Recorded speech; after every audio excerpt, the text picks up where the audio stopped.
अस्सलाम वालेकुम। Programme Balochistan point के साथ मैं हूं आपका मेज़बान सैयद अली शाह। पहले तो आपसे गुजारिश है, कोशिश करें जो रेड बटन है इसको ज़रा प्रेस करें। क्वेटा वॉइस यूट्यूब चैनल जो है इसको ज़रूर आप सब्सक्राइब करें। अब बलूचिस्तान में ज़ाहिर है रोज़ाना यहाँ पर सियासी तब्दीलियाँ जो है उसके लिए सब बंदी की जा रही है। आप गुज़श्ता कई रोज़ से एक तस्वीर आपने सोशल मीडिया पे देखा होगा। बाज़ जो पुराने सियासी खिलाड़ी है, हमने लिखा भी है कि पुराने सियासी खिलाड़ी जो है वो मैदान में आ गए। सियासी खिलाड़ी जो है उनकी तस्वीरें आपके सामने है, ये क्या करने जा रहे हैं इसमें भी आपकी यकीनन दिलचस्पी होगी। ये आपसे शेयर करूंगा कि ये क्या करने जा रहे हैं। ज़ाहिर है पाकिस्तान पीपल्स पार्टी में जिन लोगों ने जाना था वो चले गए, कुछ लोग अब भी पाइपलाइन में हैं, राब्ते में हैं। सरेदस्त जो मेरे पास इंफॉर्मेशन है वो ये है कि नवाबजादा गजीन मरी जो है उनके साथ बातचीत का सिलसिला जारी है, लेकिन उन्होंने एक शर्त रखा है। नवाबजादा गजीन मरी, मेरी ज़ाती जो इंफॉर्मेशन है वो ये है कि उनके पाकिस्तान पीपल्स पार्टी के शरीक चेयरमैन आसिफ अली जरदारी से बहुत पुराने और अच्छे ताल्लुकात है, दोस्ती है। 2007 या 8 में जब आसिफ अली जरदारी पाकिस्तान के सदर थे, दुबई गए तो वहाँ पर उन्होंने नवाबजादा गजीन मरी से ज़ाती हैसियत में मुलाकात की थी। हमने उस वक्त इसको ज़्यादा रिपोर्ट किया था। बाद में जब नवाबजादा गजीन मरी से मैंने बात की तो उनका कहना था कि ये कोई सियासी मुलाकात नहीं थी, हमारे ताल्लुकात है काफ़ी अरसे से है, तो ज़ाती ताल्लुकात की वजह से हमारे पास आए थे, मुलाकात हुई थी। अब कराची में पाकिस्तान पीपल्स पार्टी के एक अहम रुकन ने नवाबजादा गजीन मरी से पूछा कि मरी साहब क्या करने जा रहे हैं, आप भी बिलावल हाउस जाएंगे या नहीं?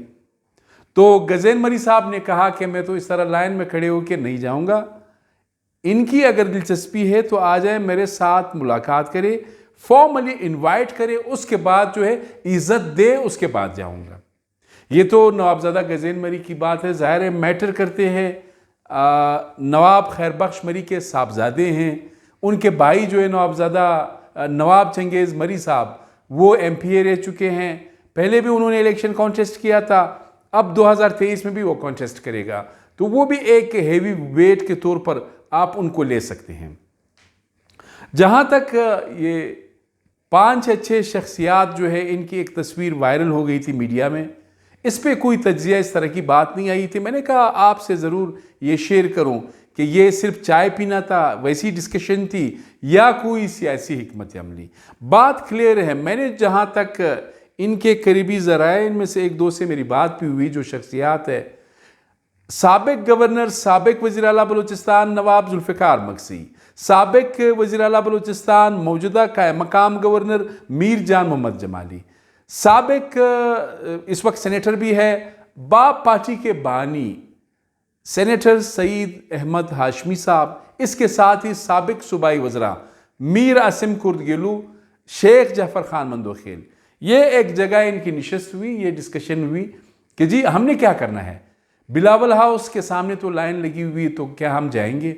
ज़ाहिर है इनकी ईगो का भी मसला, इन्होंने कहा कि नहीं हम वहाँ पे बिल्कुल इस तरह नहीं जाएंगे। तो फिर इनके दरमियान क्या हुआ? जो करीबी ज़राए है या इनमें से एक दो शख्सियात से भी मेरी बात हुई, इन्होंने ये फैसला किया कि हम एक बाहमी जो अंडरस्टैंडिंग है उसको हम डेवलप करेंगे और हम अपने हैसियत से इलेक्शन लड़ेंगे।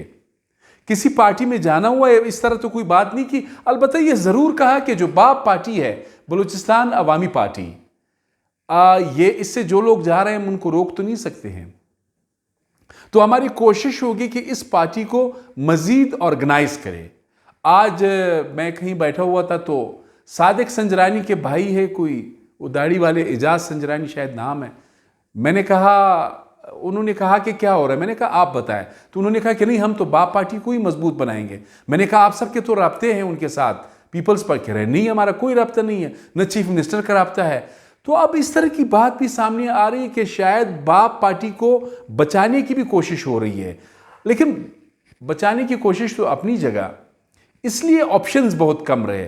पीपल्स पार्टी में जिन लोगों ने जाना था वो सारे चले गए, वहाँ पर वज़ारत आला की जंग अभी से जारी है।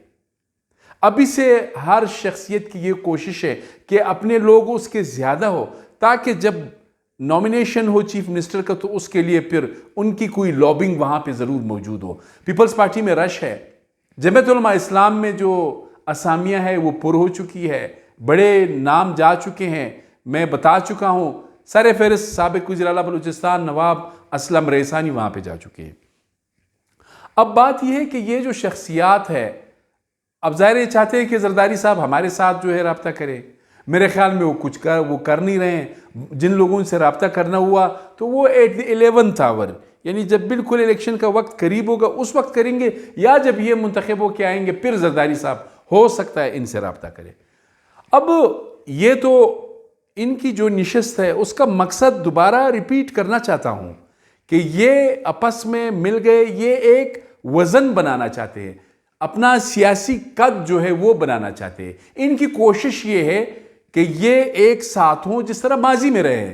اب یہ جو جمالی، مکسی، ہاشمی، مندوخیل، یہ تو آپ دیکھیں نواب اکبر خان بگٹی صاحب بھی جب چیف منسٹر بلوچستان تھے تو اس وقت ہاشمی صاحب سے جو پارلیمنٹری افیئرز ہے یا جو اس حوالے سے وہ ضرور اس کو کنسلٹ کرتے تھے، یہ میری ذاتی انفارمیشن ہے۔ اچھا، اس کے علاوہ یہ ہے کہ نواب ذوالفقار مکسی، مندوخیل، ہاشمی، ان کا بڑا ایک نیکسس کہیں یا گٹھ جوڑ ان کا ماضی میں بھی رہا ہے، حکومتوں میں رہے، لیکن جب نواب ثناء اللہ زہری کے خلاف عدم اعتماد کی تحریک لا رہے تھے، میر قدوس بزنجو کو جب لا رہے تھے، اس وقت شیخ جعفر خان مندوخیل اور یہ جو پرانے ساتھی ہے خاص کر سینیٹر سعید ہاشمی، ان کے درمیان تھوڑا سا خلا پیدا ہوا، چونکہ شیخ جعفر خان مندوخیل نے کہا کہ میں نواب ثناء اللہ کے خلاف نہیں جا سکتا ہوں، آپ لوگوں نے جانا ہے، آپ کی مرضی ہے۔ اس سے تھوڑا سا گلف بنا، یعنی ایک خلا پیدا ہوا۔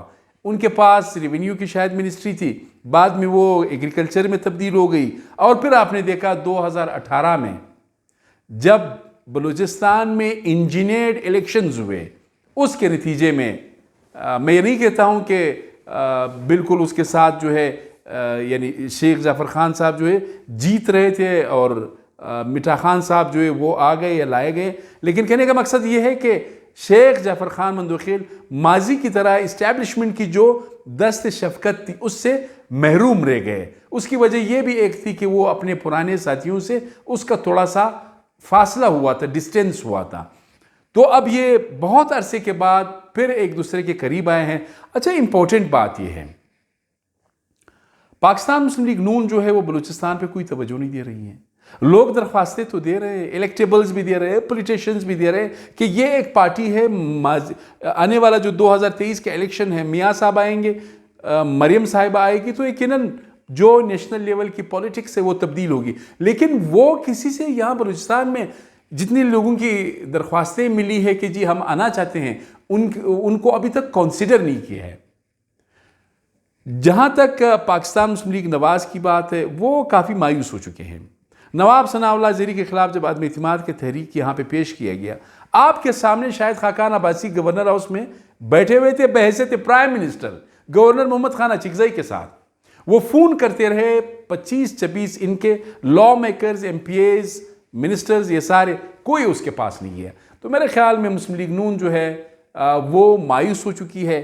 اس طرح کا گراؤنڈ میں جس طرح پیپلز پارٹی کا بھی اس طرح تو نہیں، لیکن یہ ہے کہ چلے یہ نصیر آباد، جعفر آباد یا کوئٹہ سٹی میں تھوڑے بہت ان کے ہارڈ کور جو پولیٹیکل ایکٹیوسٹ یا ورکرز وہ ضرور موجود ہے، لیکن مسلم لیگ نون کوئٹہ شہر میں جو سیٹلر پاپولیشن ہے، یعنی پنجابی بولنے والے، اردو بولنے والے، یا جو دوسرے پشتو بولنے والے جو لوگ ہیں، یا ہزارہ سپیکنگ ہے، یا بلوچی براوی سپیکنگ لوگ ہیں، ان میں تھوڑا بہت مسلم لیگ نون کا سپورٹ ضرور موجود ہے، لیکن کمپیریٹیولی بہت کم ہے۔ یہی وجہ ہے کہ مسلم لیگ نون جو ہے وہ بلوچستان پر توجہ نہیں دے رہی ہے۔ مسلم لیگ نون خاص کر میاں نواز شریف صاحب کو یہ بالکل پتہ ہے کہ ود ڈیو اپولوجی ناراض نہ ہو، جو الیکٹیبلز ہے یا جو ایور گرین پولیٹیشنز ہے، یہ ہوا کا رخ دیکھیں گے، اس طرف جائیں گے، تو ہم یہاں پر اپنا وقت ضائع نہیں کریں گے۔ ہم کوشش کریں گے پنجاب سے میجورٹی لائیں گے، یہ خود بخود ہمارے ساتھ چلیں گے۔ یہ آپ کو بتانا تھا۔ آگے بھی میں آپ کو بلوچستان میں یا ملک میں جو انفولڈنگ پولیٹیکل ایونٹس ہے اس حوالے سے ضرور آپ کو آگاہ کرتا رہوں گا، لیکن برائے مہربانی ریڈ بٹن ضرور دبائیں، سبسکرائب کریں کوئٹہ وائس چینل۔ اپنے میزبان سید علی شاہ کو اجازت دیجیے، اللہ حافظ۔